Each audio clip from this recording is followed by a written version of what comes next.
The 2026 Mercedes-Benz S-Class has arrived in India, and it brings a strict new requirement for buyers looking at the flagship model. The outgoing internal combustion model started around 1.85 crore.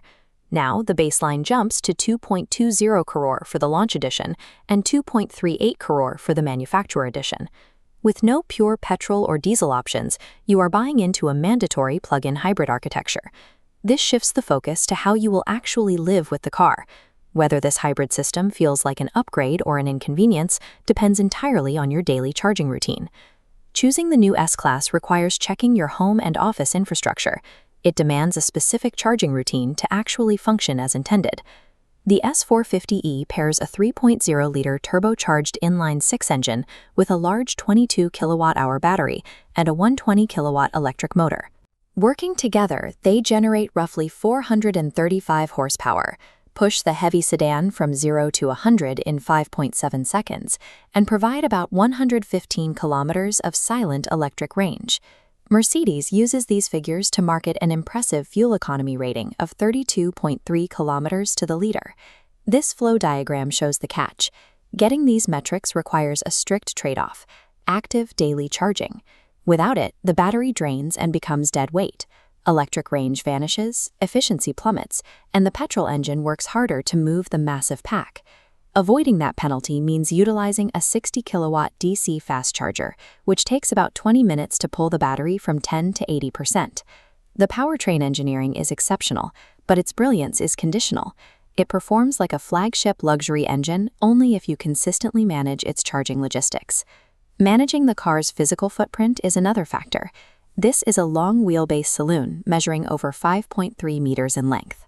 This vector animation shows how it manages size in traffic.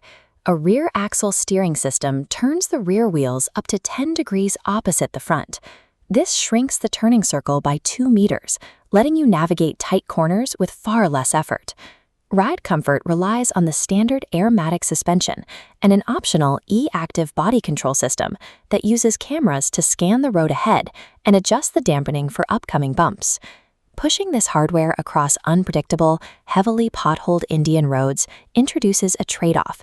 You are relying on a dense web of sensors, cameras, and moving parts, taking constant physical punishment.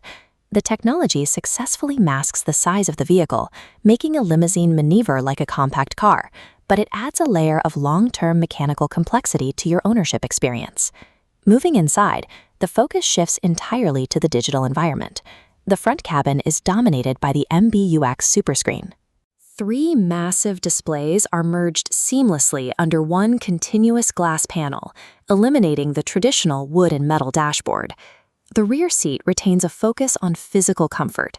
Passengers get dual 13.1-inch entertainment screens, seats that recline over 43 degrees, and 6-way massage functions. Up front, the heavy reliance on screens means tactile, physical buttons for the climate and media controls are gone.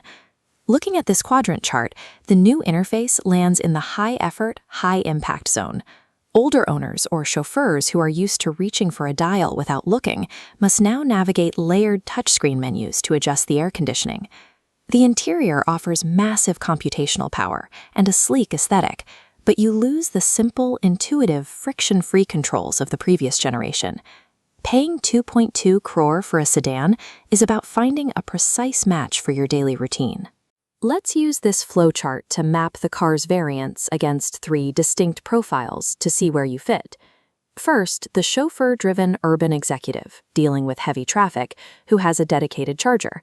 Following this path leads to the 2.2 crore launch edition. Its electric-only mode perfectly complements the massive rear seat legroom.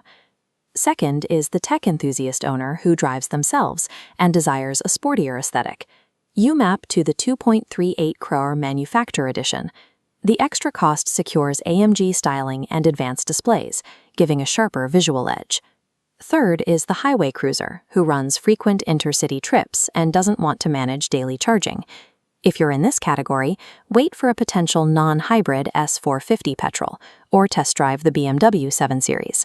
The premium pricing of the S450e only makes sense if you actually use the electric hardware it forces you to buy.